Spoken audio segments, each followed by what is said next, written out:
ان کو فوری طور پہ سزائیں سنائی گئی ہیں۔ اور اس کے ساتھ ساتھ یہ سارا کچھ جو کیا گیا جسٹس بابر ستار صاحب نے، میں نے آپ کو بتایا شہریار آفریدی کے لیے MP آرڈر جاری کرنے پر یہ ساری کارروائی شروع کی گئی تھی۔ اور اس کے بعد عرفان نواز میمن ہیں جو ہیں ان کو 6 ماہ قید اور 1 لاکھ روپے جرمانہ، SSP آپریشن ہے جمیل ظفر، ان کو 4 ماہ قید اور 1 لاکھ روپے جرمانہ، SHO تھانہ مارگلا ناصر منظور 2 ماہ قید اور 1 لاکھ روپے جرمانہ۔ عدالت نے SP جمیل بٹر کے خلاف توہین عدالت کا نوٹس ڈسچارج کر دیا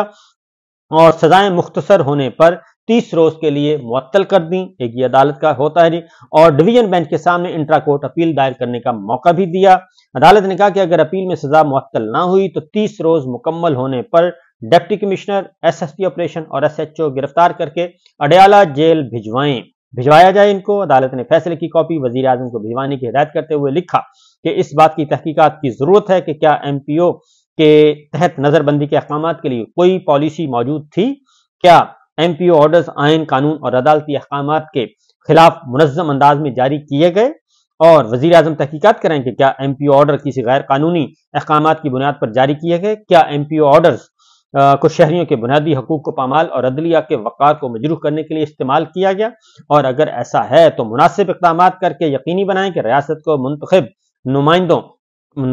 عوامی نمائندوں کے ذریعے چلایا جائے۔ یہ ہے جناب صورتحال، اور یہ اسی طریقے سے آج یہ تو اسلام آباد کی حد تک اسلام آباد ہائی کورٹ نے یہ فیصلہ سنا دیا ہے۔ دوسرا علی امین گنڈاپور صاحب نے جو خیبر پختونخوا کی حد تک انہوں نے کہا ہے کہ تمام جھوٹے مقدمات جو ہیں وہ فی الفور ختم کیے جائیں، اور جنہوں نے درج کروائے ہیں وہ خود یہ مقدمات واپس لیں، اور اگر نہیں لیے جائیں گے اور اگر وہ اپنے رویوں پر اصلاح نہیں کریں گے تو پھر وہ سزا کے لیے تیار ہو جائیں۔ تو اس لیے جناب وقت ایک سا نہیں رہتا، وقت بدلتا رہتا ہے، اور اب جو ہے معاملات پاکستان کے عوام فیصلہ کریں گے، اور پاکستان کے عوام جو ہیں ان کے نمائندے پہنچ چکے ہیں قومی اسمبلی اور صوبائی اسمبلیوں میں، حقیقی نمائندے بھی پہنچ چکے ہیں اور غیر حقیقی نمائندے بھی پہنچ چکے ہیں۔ آج ہم نے دیکھا کہ قومی اسمبلی کے اجلاس میں بھیگی بلی بنے ہوئے تھے سارے کے سارے، اس کے باوجود کہ انہوں نے 199 ووٹ لیا، 199 ووٹ لیا، اس کے باوجود وہ بھیگی بلی بنے ہوئے تھے اور ان کا کوئی پرسان حال نہیں تھا۔ اور دوسری جانب جو کہ 45 جو کہ حقیقی نمائندے تھے وہ تعداد میں کم تھے، ان کا الیکشن چوری کیا گیا، مینڈیٹ چوری کیا گیا، لیکن سچ بول رہا تھا اور سچ گرج چمک کے بول رہا تھا، اور ان کی حمایت بھی پھر آ گئی ہے، باقی جماعتیں بھی ان کی حمایت میں آ گئی ہیں۔ اگلی خبر ہے جی کہ صورتحال جو سامنے آتی ہے وہ ہے جناب ووٹ جو ہیں وہ نکل گئے ہیں، عوامی جو حکمراں اتحاد کے ووٹ ہیں وہ نکل گئے ہیں اور وہ کم پڑ گئے ہیں اور چوری ہو گئے ہیں، یعنی کہ ضمیر جاگ چکے ہیں ان لوگوں کے جنہوں نے زبردستی ان کو بٹھایا ہوا ہے، زبردستی کی شادی کی ہوئی ہے مختلف جماعتوں میں۔ تو جو سچویشن سامنے آئی ہے، مسلم لیگ نون کے جی سردار ریاض صادق نے اسپیکر کے انتخاب میں 292 ووٹ کاسٹ ہوئے، 291 ووٹ درست ہوئے اور 199 ووٹ حاصل کیے، اور اسپیکر راجہ پرویز اشرف نے یہ جو نتائج اعلان کیے۔ عامر ڈوگر صاحب نے 91 ووٹ لیے، اور اسپیکر ایاز صادق نے ملکہ عامر ڈوگر صاحب سے جا کے ملاقات بھی کی اور ان کو خوش آمدید کہا۔ لیکن جو اصلی بات ہے جی وہ بہت ہی دلچسپ ہے کہ سنی اتحاد کونسل کے ملک عامر ڈوگر کو 51 ووٹ جو ملے ہیں ان میں حکمراں اتحاد کے ووٹ بھی شامل ہیں، اور جیسے ہی جو مینڈیٹ چور کے نعرے لگے ہیں، اور جب قومی اسمبلی کے ایوان میں اسپیکر کا اعلان کیا جا رہا تھا ایاز صادق کی کامیابی کا، تو مینڈیٹ چور کے نعرے بلند تھے اور کافی زیادہ بلند تھے، اور ایاز صادق صاحب نے اس کے باوجود اس کو اپنے لیے بہت ہی اعزاز کی بات سمجھا کہ جناب اعزاز کی بات اس لیے سمجھا کہ میں تیسری بار اسپیکر منتخب ہوا ہوں۔ تو ایاز صادق صاحب کو میں آپ کو بتا دوں کہ یہ پہلے بھی جب یہ جیتے تھے تو یہ ان حلقوں میں شامل تھے جو کہ کالعدم قرار دیے گئے تھے حلقے، اور 4 حلقے کھولے گئے تھے۔ خواجہ اسرار رفیق صاحب والا حلقہ بھی واپس ہو گیا تھا، اور ایاز صادق صاحب والا حلقہ بھی واپس ہو گیا تھا، یعنی کہ ان کے بھی ری پولنگ ہوئی تھی، ری الیکشن ہوا تھا، دوسرے میں بھی ری الیکشن ہوا تھا،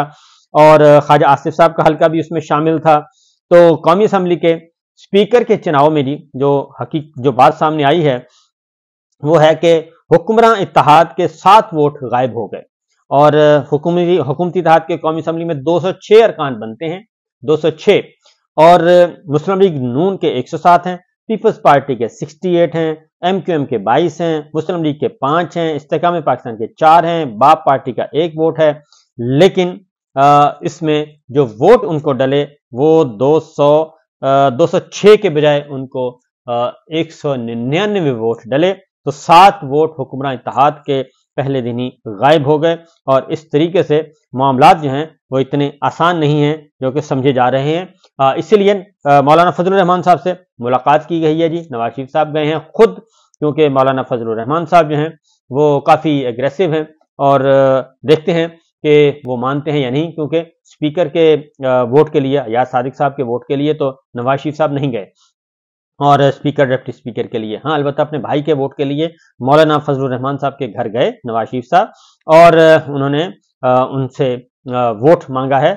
پرائم منسٹر کے لیے شہباز شریف صاحب کے لیے کہ ان کو ووٹ دیا جائے، جے یو آئی ووٹ دے۔ تو مولانا فضل الرحمان صاحب نے کافی گلے شکوے کیے ہیں، اور انہوں نے کہا کہ جناب آپ لوگوں نے مجھے ٹیشو پیپر کی طرح استعمال کیا، میں پی ڈی ایم کا سربراہ تھا، اور میں نے اس وقت آپ لوگوں کو ریلیف دلوایا اور احتجاج کر کے دھرنا کر کے،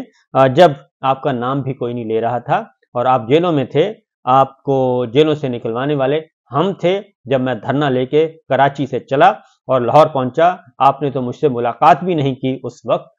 جب آپ ہسپتال میں تھے، اور ساری کی ساری ایکٹیویٹیز سیاسی سرگرمیاں چل رہی تھیں، خفیہ ملاقاتیں بھی ہو رہی تھیں، لیکن آپ نے مجھ سے ملاقات کرنا بھی گوارا نہیں سمجھا۔ اس کے بعد پھر آپ اسی دھرنے کی بدولت آپ بیرون ملک گئے، اور جیل سے نکل کے گھر گئے، گھر سے نکل کر لندن گئے، اور پھر وہاں سے واپس آئے، اور واپس آ کے سیدھا آپ نے ڈیل چیل کر کے اقتدار لے لیا۔ تو یہ ساری چیزیں ہوتی رہیں، اور جب آیا اقتدار کی باری آئی تو آپ نے اور پیپلز پارٹی نے، پی ڈی ایم نے خاص طور پہ مسلم لیگ نواز نے مولانا فضل الرحمان صاحب کو ایسے نکالا مکھن میں سے جیسے بال نکالتے ہیں، لہٰذا ان کے پاس گئے تھے جی، نواز شریف صاحب کے ساتھ اسحاق ڈار صاحب بھی تھے، احسن اقبال بھی تھے، رانا ثناء اللہ بھی تھے، سعد رفیق بھی تھے، مولانا غفور حیدری، گورنر کے پی کے حاجی غلام علی خان، اور نور عالم خان مولانا صاحب کے ساتھ تھے۔ ان کی ملاقات ہوئی ہے، گلے شکوے ہوئے ہیں، اور گلے شکووں میں ڈھیر لگائے ہیں مولانا فضل الرحمان صاحب نے۔ میں نے آپ کو بتایا جی بہت ساری گلے شکوے انہوں نے کیے ہیں، کیونکہ اب اقتدار کا جو کیک ہے وہ تقسیم ہو رہا ہے، بے شک وہ جعلی ہے، فارم 47 کے تحت ہو رہا ہے۔ مولانا فضل الرحمان صاحب کو جو ہے ان کی 1-2 سیٹیں ہیں جو کہ فارم 47 والی ہیں، باقی ساری فارم 45 والی ہیں، 2-1 سیٹیں ان کی ہیں خیبر پختونخوا میں خاص طور پہ۔ تو لہٰذا یہ سچویشن چل رہی ہے جہاں آنے والے دن جو ہیں بڑے مزے کے ہوں گے، اور جو سمجھتے ہیں کہ بہت آسان ہے سفر اگلا، خاص طور پہ حکمراں اتحاد، مینڈیٹ چور، الیکشن چور، ان کے لیے آنے والے دنوں میں مزید بری خبریں ملیں گی۔ اجازت دیجیے، اللہ حافظ۔